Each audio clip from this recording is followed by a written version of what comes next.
హల్దీలో వాటిలో ఎక్కువ డ్యాన్స్ చేస్తాను కదా, ఫుల్ దిష్టి తగిలేసిందబ్బా. అందుకే నేను తర్వాత పెళ్ళిలో అస్సలు ఎంజాయ్ చేయలే.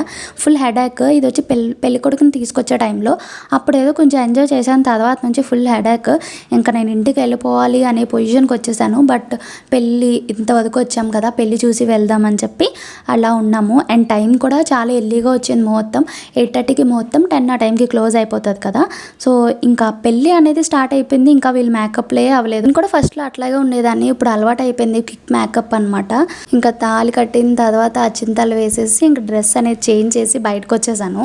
ఇంకా అంటే లాంగ్ జర్నీ కదా, 2 hours పడుతుంది. సో శారీతో అన్కంఫర్టబుల్గా ఉంటుంది అని చెప్పేసి ఇంకా మా పిల్లల గురించి తెలిసిందే కదా, ఇంట్లో ఫుడ్ తప్పించి బయట ఫుడ్ అస్సలు తినదు. ఎక్కడికైనా తీసుకువెళ్ళాలంటే నా మెయిన్ ప్రాబ్లం అదే. సో అక్కడ ఫుడ్ తినలేదు.